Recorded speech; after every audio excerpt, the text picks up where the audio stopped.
Oke guys, balik lagi barengan kita di SOB.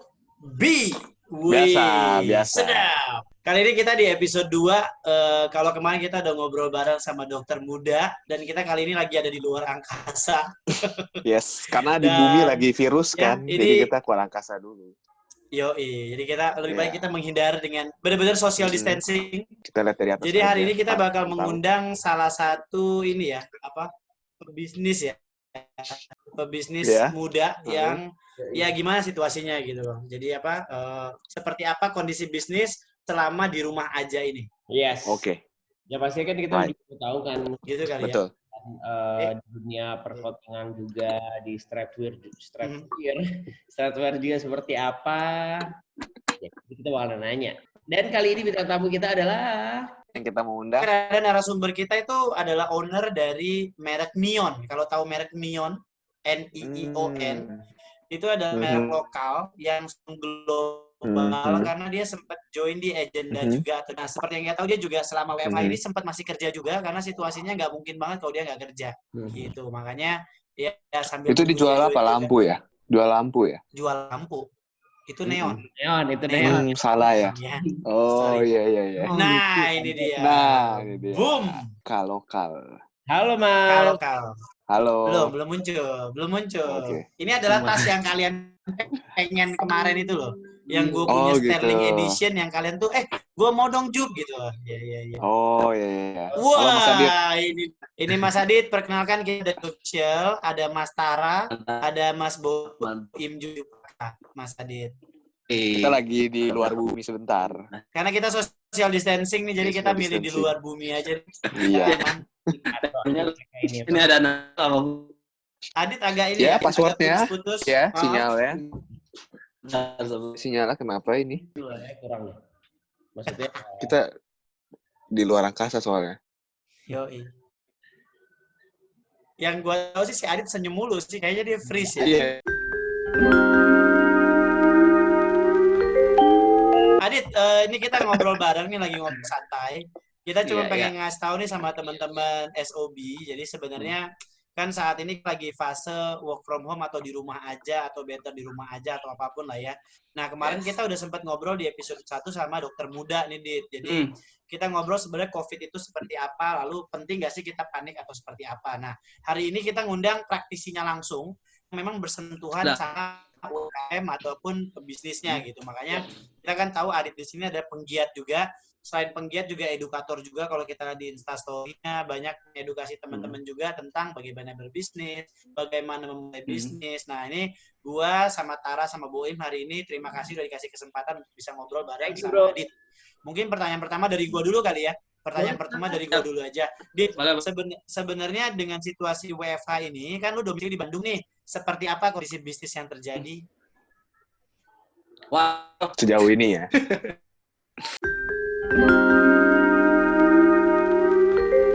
Baik. Neon pertama kali tuh gua waktu itu di acaranya Bright Spot. Masih tas. Baik. Oh iya benar. Bukan Bright Spot kali. Bright Spot ya? Local Fest kali ah. Local Fest kali. Waktu itu gue datang ke booth lu terus kayak, ini keren banget nih. Terus kayak warna-warni gitu semuanya. Kan masih di iya, zaman masih di inbox ya. Apa sih? Oh, inbox. Inbox. Benar kan? Oh, benar. Itu gue pakai. Oh, Tara pernah terjebak di dunia inbox. Yoi dong. RCTI, Deng. Iya, Inbox SCTV dong. SCTV. Lah pokoknya lah. Dahsyat ya. Ini ya. Oke. Kita hari ini mau ngebahas, jadi kita balik lagi nih. Tadi kan kita bicara situasi di Indonesia sekarang kan lagi nggak kondusif terkait sama wabah COVID-19 atau corona deh. Nah, kemarin kita di episode pertama udah sempat ngobrol sama dokter muda, dan kita dapat gambaran nih sebenarnya kenapa sih kita harus nggak panik tapi waspada. Nah, itu kan dari sisi mungkin manajemen kesehatannya. Nah, kalau kali ini kan kita bicara sama Adit sebagai pelaku bisnis nih. Mungkin pertanyaan pertama dari gue dulu ya, setelah itu dari Tara sama Boim. Lebih ke ini aja sih, yang pertanyaan pertama banget pengen gue tahu, setelah kondisi WFH begini, bagaimana dengan kondisi bisnisnya Adit sendiri? Oke, terima kasih ini sudah diundang di sesi. Kok nggak pada di langit lagi sekarang? Enggak, Susah, sinyalnya susah. tadi sinyalnya jelek kan? Jelek. Ada ini ya.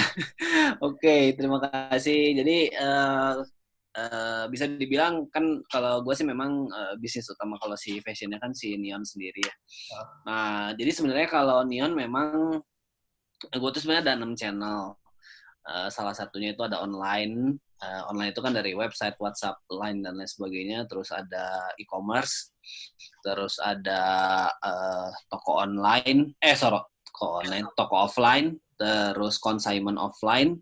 Ada event offline, sama ada wholesale. Nah, jadi setelah gue hitung-hitung dan lain sebagainya, ketika ada wabah, bisa dibilang pandemik ini, udah pasti tuh yang offline semuanya kesikat habis, utamanya event offline. Gue tuh gedenya sebenarnya di event offline. Jadi kayak harusnya kan ada JSD kan sekarang, bulan depan ada local fest gitu kan. Terus belum lagi di Bandung tuh ada trademark dan lain sebagainya, itu otomatis hilang tuh.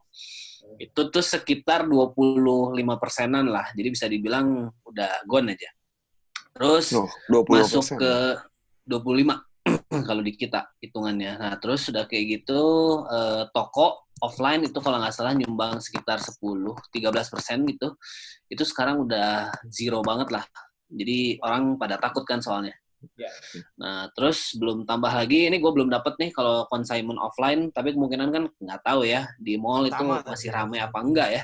Ya. Kayak gue nyimpan di Goods, di HGL, dan lain sebagainya, feeling juga itu bakalan drop sih. Jadi tadi gue udah ngitung-ngitung sekitar berapa 60-65% lah itu. Wow. Nah, tapi sadnya lagi adalah ketika preskon dari Pak Presiden itu turun, sehari selangnya itu 30% dari online gua itu tuh kan 30% nih kalau gua tuh istilahnya persentasenya terhadap omset. Ya. Nah, itu tuh drop lagi. Jadi dropnya bahkan hampir 90%. Jadi bisa dibilang gue cuma nyisa 5% lah, gitu ya, dari si 30% itu. Nah, makanya bisa dibilang, ya efeknya tuh gila sih sebenarnya. Nah, makanya ini tuh bukan masalah lagi, apa ya, gue bilang, ini bukan masalah lagi gue salah bikin campaign, tapi ini tuh masalahnya adalah demand udah nggak ke fashion lagi. Dan itu dibuktikan sama teman-teman gue semuanya juga, hampir sama lah ya.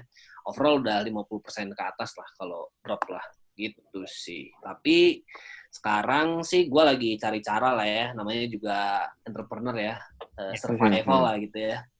Jadi pas kemarin gue drop 2 hari, gue langsung twist si, apa ya namanya, campaign. Jadi yang awalnya gue cuma bikin itu hard selling lah ya. Hard selling itu kan means gue di Instagram itu pasang lookbook, pasang foto, pasang ya ada harga dan sebagainya. Nah, gue coba pivot ke lebih ke edukasi. Tapi akhirnya ya istilahnya UUJ lah, edukasi plus UUJ. Jadi ujung-ujungnya jualan gitu. Nah, itu lumayan tuh naik lagi alhamdulillah.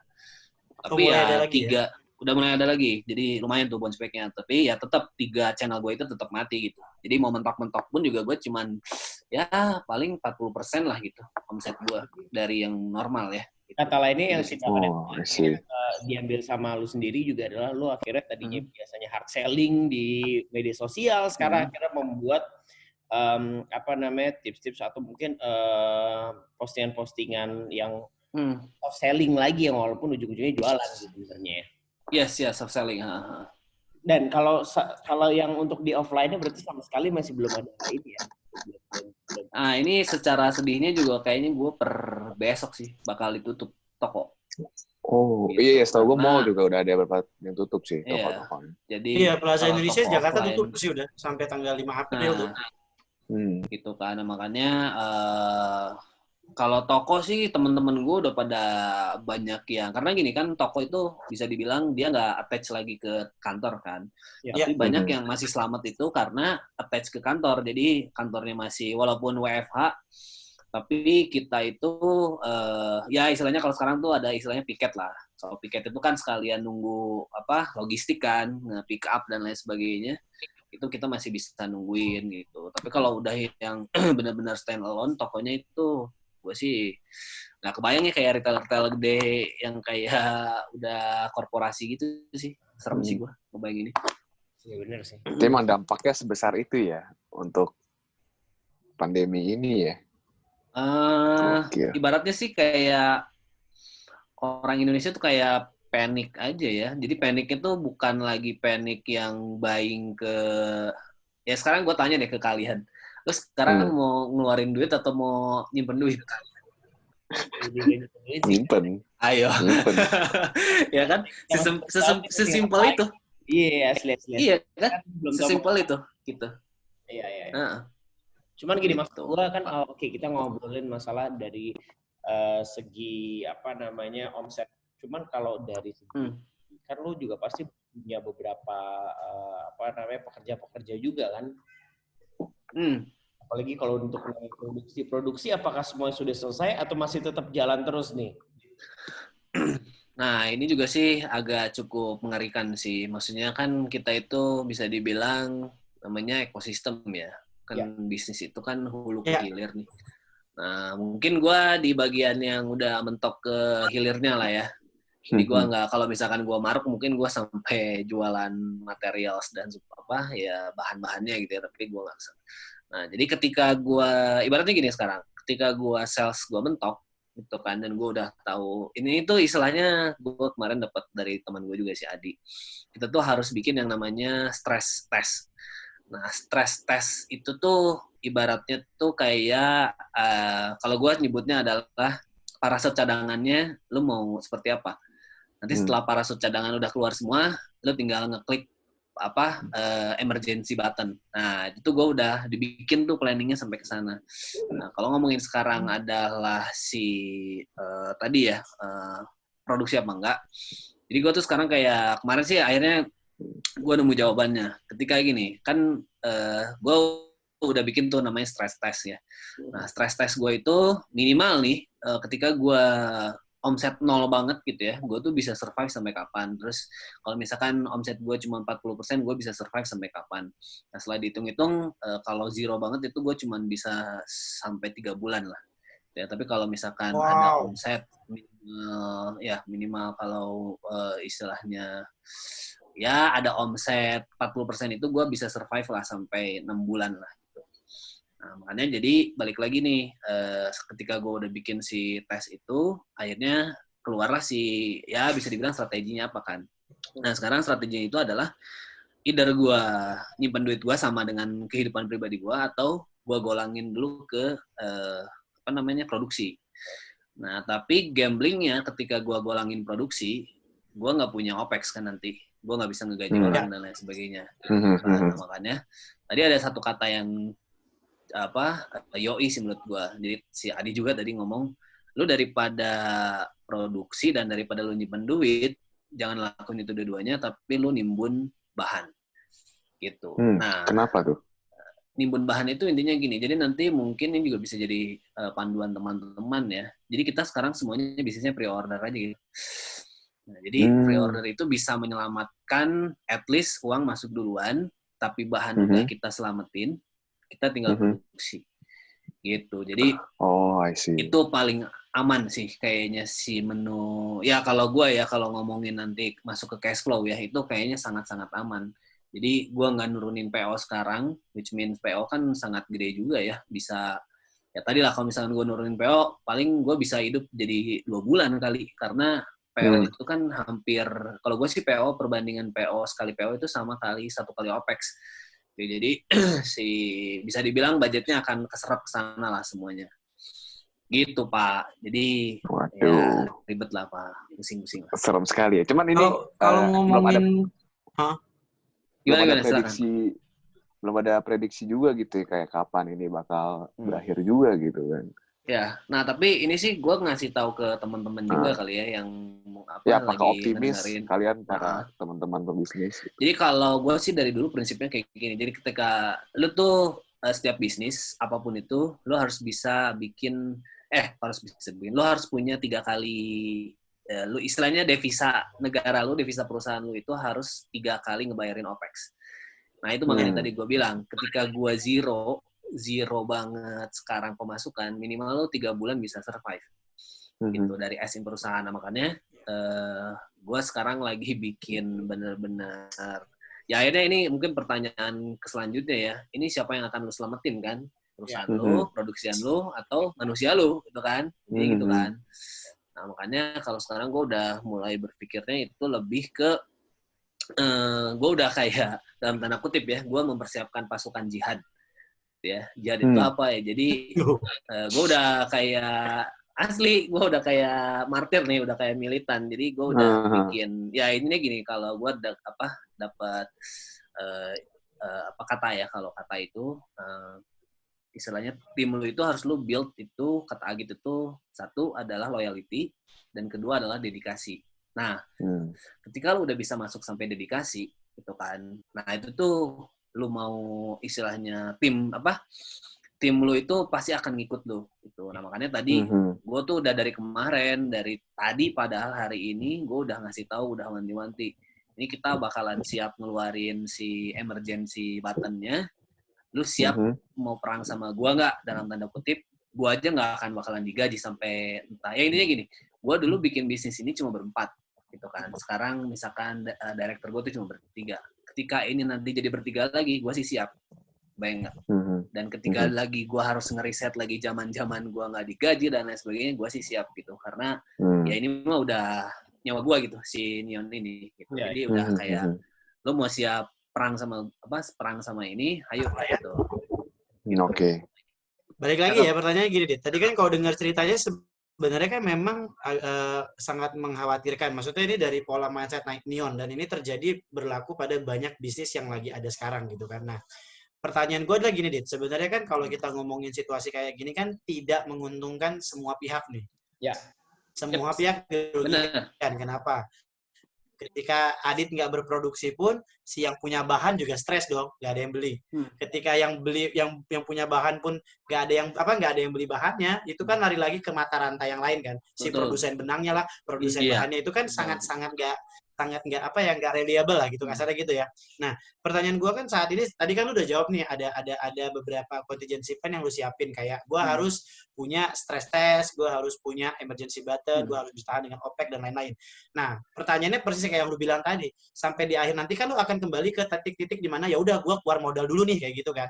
Nah, yang gue tanya gini, apa kalau gue sebagai pebisnis nih, Dit, dengan stok barang yang gue ada sekarang, kan hitungannya jadi seakan-akan dead stock nih, seakan-akan ya. Dead stock artinya barangnya nggak kemana-mana nih karena nggak jualan dan lain-lain.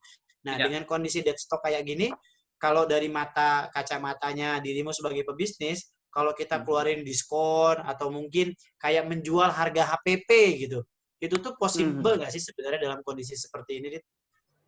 Wah, wajib. Kayak intinya kasarnya sih, jual rugi gitu, kasarnya kayak jual rugi deh, biar puter dulu deh Jup gitu.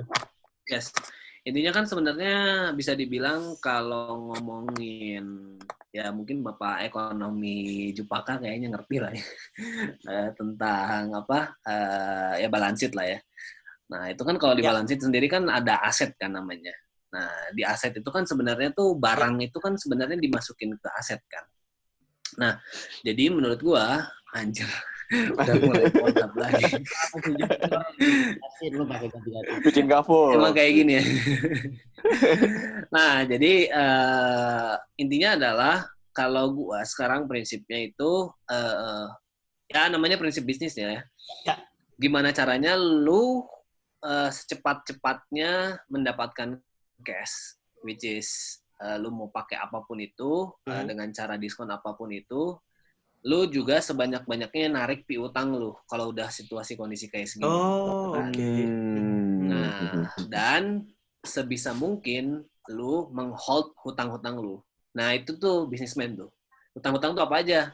Bisa jadi bayar mundur ke supplier jadi berapa lama, itu kan kalau misalkan normal ya, atau misalkan gua lobby ke siapa, ke sana, ke sini, dan lain sebagainya. Nah, itu kan istilahnya tuh kayak gua tuh sekarang udah seminggu, itu tuh gua nggak ada transferan kemana-mana, karena gua lagi nge-freeze lah, istilahnya kayak tadi muka-muka kita itu ke-freeze ya.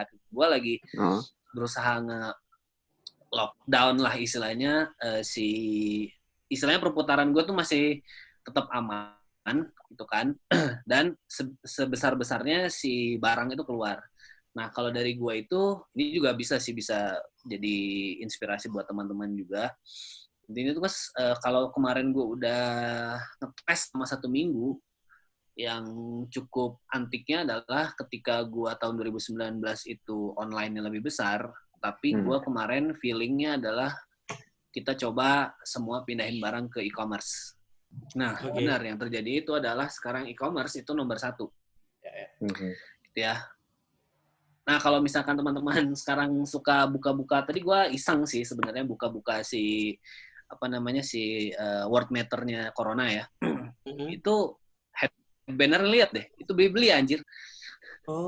Jadi itu tuh e-commerce tuh segila itu sekarang untuk ngebuang duit, untuk ngebakar uang biar semua transaksi via dia gitu. Nah, makanya feeling gua ketika lu mau sekarang ketika lu sekarang mau ngeluarin barang itu masukin ke e-commerce deh.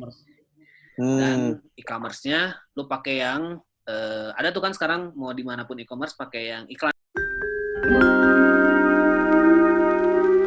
Kalau ngomongin sekarang planning yang mesti harus di set sih, sebenarnya gini, kalau misalkan lu masih mau bertahan sama website lo atau misalkan Instagram lo, tetap kan lo harus ngeluarin cost kan. Cost lo itu kan sebenarnya bisa kayak Instagram Ads sekarang berapa sih? Apalagi sekarang dolar naik kan cuy, pusing kan? Gitu kan. Jadi budget spend-nya tuh udah pasti gila-gilaan. Nah, makanya e-commerce itu biarkanlah mereka yang ngebakar duitnya buat kita gitu. Nah, sedangkan kan kalau e-commerce sendiri kan dia ada ads tapi kan pakai rupiah gitu. Jadi kondisi aman lah. Plus e-commerce itu mentok-mentok dia consignment fee-nya cuman berapa? 8%. Tapi rata-rata tuh yang jadi rata-rata cuma 7% atau bahkan ada sih yang sampai 5% gitu. Jadi itu sangat-sangat menurut gue ya safe lah gitu.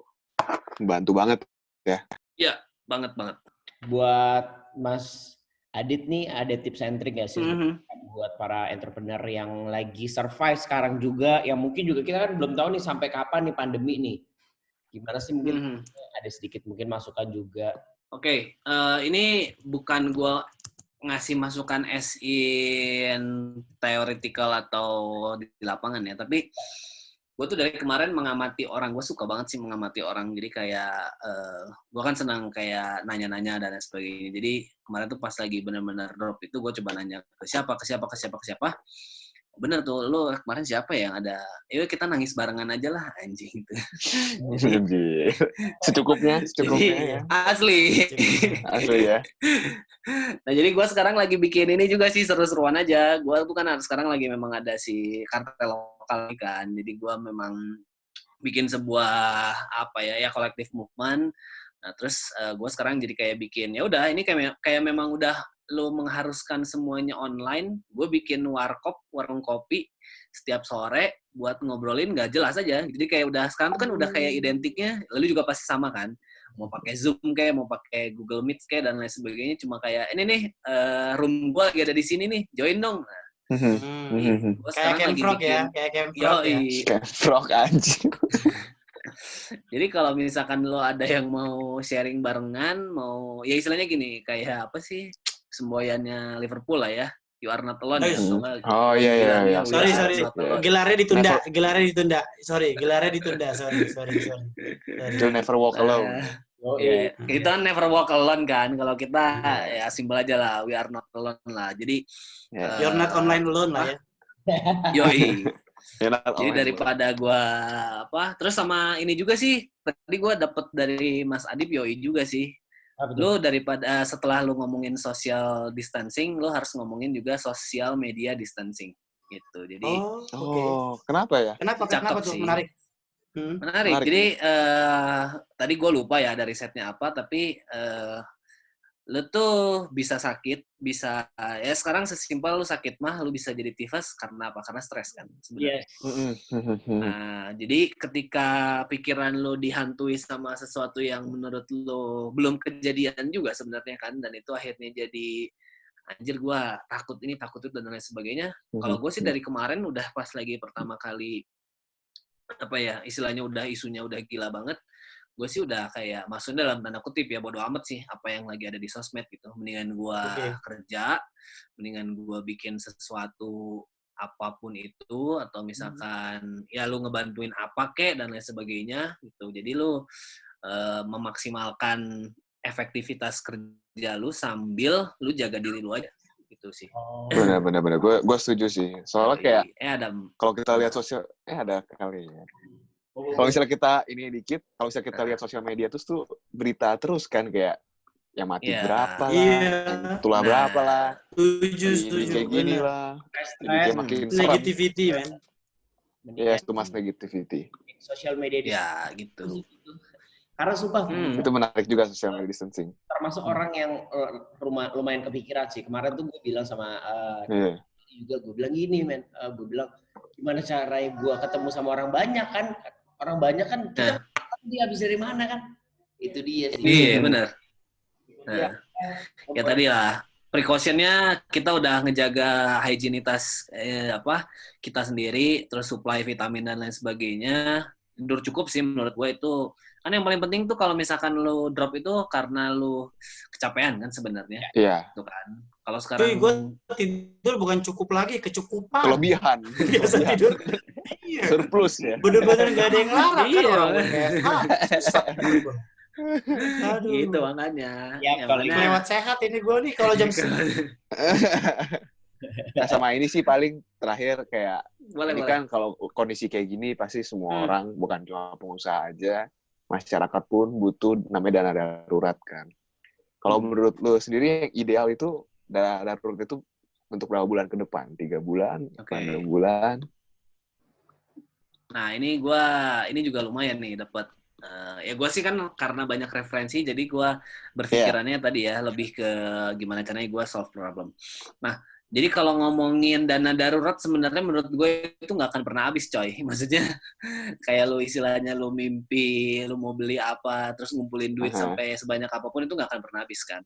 Nah, tapi kalau gue sih lebih sekarang itu adalah lu coba meningkatkan soft skill lu adalah intrapreneur kalau ngomonginnya. Kalau sekarang kita berentrepreneur. Yes. Intra. Ini intra ya? Itu. Jadi intra itu kalau gue mengartikan adalah lu survive dari apapun yang sekarang sedang terjadi. Lu mau jualan masker kek, lu mau jualan APD kek, lu mau jualan apa dan lain sebagainya.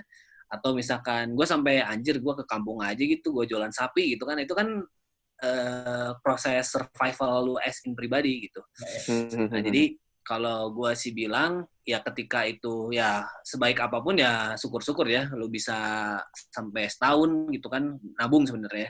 Tapi kan yang terjadi kan ya akhirnya lu pengen belanja, pengen apa, dan akhirnya cuman ya paling parahnya adalah ketika lu nggak punya tabungan sama sekali kan, intinya itu kan. Ya. Ketika lu nggak punya tabungan sama sekali ya lu tinggal berpikiran gimana lu caranya hidup kan, caranya lo makan kan. Nah kalau gue daripada gue meminta, mendingan gue tetap mencari karena ya apa ya istilahnya alamiahnya manusia itu pasti lu bertahan hidup kan. Gitu kan. Bertahan hidupnya adalah ya kalau gue sih prinsipnya adalah ya daripada gue ngemis-ngemis, mendingan gue nge-twist sesuatu biar jadi duit. Gitu. Kalau dari gue. Ini asik sih. Gue suka nih. Bener. Daripada pusing, gue mending cari duit buat anak bini gitu kali gitu ya. Daripada gue tiduran terus, mending gue nyari duitnya. Tapi sebenarnya kejadian ini juga teman sendiri dong. Gimana? Tapi emang bagus kejadian ini sih supaya nanti ke depannya orang juga udah mulai pada bisa siapin dana lah kalau misalnya ada kejadian kayak gini lagi gitu. Benar. Karena ya, ini pasti teman-teman juga cukup jadi pelajaran banget pasti. Pasti teman-teman juga kan ada yang namanya insurance dan lain sebagainya kan, pasti udah nyiapin lah. Itu mah nggak usah diajarin lah ya. Tapi kan tetap aja lu nggak semua tapi kan ada proses nih. Mas Jupaka ini pasti insuransinya udah 10 tahun kan coveringnya.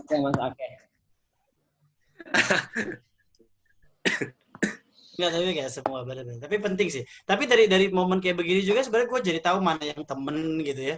Mana yang ini juga kelihatan sih kalau dari dunia Kenapa bisnis. Kelihatan? Bisnis tuh. Oh gitu. Gak tahu karena pada saat kita benar-benar kan kayak di bisnis itu kan pinjam-pinjam antar teman tuh kan normal ya Im ya. Jadi Ya. ya nggak, kadang-kadang kita juga nggak butuh bantuan duit atau apa sih. Kadang-kadang kita juga butuh sharing idea, sharing insight juga. Ya, Itu benar. kelihatan ada orang yang menyempatkan diri memang untuk bantu kita. Ada juga yang kayak, bentar Jup, gue juga sibuk, bukan lu doang Jir gitu, kayak gitu-gitu sih. Jadi ya lumayan mendekatkan yang jauh tadi gitu kan, terus menjauhkan yang menurut gue nggak terlalu dekat juga ternyata gitu ya. Oh, jin dong ya, jin ya, atau setan? Iya, jin. Siapa sih Jup? Iya, sebutin dong. Share namanya dong, di sini dong. Kalau mau itu share dulu. Kalau kalian mau tahu, share dulu dong username kalian di sini. Username kalian. Nggak punya username mah. Terima kasih nih buat Mas Aditya. Thank you banget. Thank you, Dit. Kalau butuh kita bantu untuk promo-promo, yes, silakan. Please. Silakan. Please. Keren, Mas. Tara sama Boim itu engagement-nya gede banget. Jadi lu tinggal nge-blast, insya Allah yang ngeklik banyak. Kalau gue nge-blastnya ke Jepaka gimana? Nggak ngaruh. Banyak juga. Nggak ngaruh. Gue nggak ngaruh. Banyak mubazirnya ya. Mubazirnya. Ya, terima kasih sekali lagi buat Dit, thank you Dit. Sukses selalu buat Thank you. Ya, sehat-sehat semuanya. Amin. Thank you, man. Stay safe. Thank you. Goodbye. Yo. Bye. Assalamualaikum. Waalaikumsalam warahmatullahi wabarakatuh. Oke, kita closing dulu ya. Ya. Yoi. Oke, guys. Tadi kita udah ngobrol sama Aditya. Ternyata memang pandemi ini tuh nggak cuma gue gampar ya, Boim ya. Lu nggak usah. Iya. Itu memang ternyata nggak cuma menyusahkan bagi mungkin beberapa orang-orang yang merasakan ya, bukan cuma hanya terpapar oleh virus corona juga, tapi salah satu yang mungkin sangat merasakan kesusahannya adalah pelaku-pelaku bisnis, sama seperti yang Jupaka bilang tadi. Ternyata seorang Aditya pun, Neon yang kita tahu mungkin sudah amat besar ya, ternyata mengalami kerugian juga dengan pandemi ini. Ya mudah-mudahan sih dengan adanya sharing session kayak gini nih, kita tuh buat pebisnis juga, mungkin buat entrepreneur mungkin baru yang lagi survive sekarang jadi tahu nih. Atau mungkin baru mulai. Begini. Ya, benar-benar. Dan harus tahu tuh kisi-kisi yang mungkin harus apa yang gue lakuin, harus survive dalam setahun tuh seperti stress apa. Test tadi ya. Stress test. Itu tuh gue akhirnya kayak cukup stress test, benar juga sih, maksudnya ya memang harus ada. Kalau kan banyak entrepreneur harus ada ya, punya istilah-istilah beda gitu ya. Dan ini nggak cuma satu kalangan doang, tapi intinya semua kalangan apapun itu dari kejadian ini sih semua berdampak. Jadi ya kalau dari gue sih, mudah-mudahan lu di kondisi WFH ini lu bukan cuma nonton doang atau malah baca-baca media, tapi lu baca-baca jurnal buat ngembangin upgrade diri lu. Kayak tadi kan si Adit malah naikin dia punya intra skill apa? Intrapreneurnya dia. Yes, jadi dia malah nambah. Jadi maksud gua intrapreneur. Ya, misalnya, guys, ingat ya. Nggak, maksud gue instead of lu cuman baca-baca berita dan nggak ngapa-ngapain, lebih baik lu meningkatkan skill yang selama ini lu ngerasa kurang. Kayak gue nih, nggak dapet apa, hari ini gue banyak ilmu, kayak kemarin gue bicara soal manajemen kesehatan sama dokter, sekarang dari sisi bisnis, ada istilah stress test, ada intrapreneur gitu kan, mungkin nanti kita juga bisa diskusi lagi sama sumber-sumber yang lain buat ngasih pencerahan juga buat para SOB mania. Buat para Iya, makanya Sob mania mantap ya. Tapi emang kalau misalnya soalnya lagi di luar angkasa. Sorry guys. Oh iya, ngalu ya. Jadi kalau para sob emang di rumah nganggur segala macam, bingung mau ngapain ya, boleh nonton kita, karena kita di pas masa work from home ini kita kasih konten-konten yang pastinya bermanfaat, nambahin insight buat kalian. Dan habis ini paling penting adalah apa gimana? Stay at home, stay fit, stay positive, dan jangan lupa juga untuk tetap quality time bersama orang-orang tersayang juga ya. Yes. Karena abis sesi kita work from home gini, konten-konten work from home ini kita bakal kasih lagi episode yang mantep-mantep pokoknya. Ya. Kita langsung syuting kalau udah balik normal, dan kita udah gak sabar sebenarnya. Udah gak sabar kita syuting-syuting. Seru nih. Content creator gak cuma cowok-cowok, cewek-cewek juga ntar kita ngobrol. Oke? Iya, Yoi, betul. siap banget. Oke. Oke, Kayak gitu. Gue Boy Mileno. gue MG Pakal. Kita balik lagi di Apakah S. S O B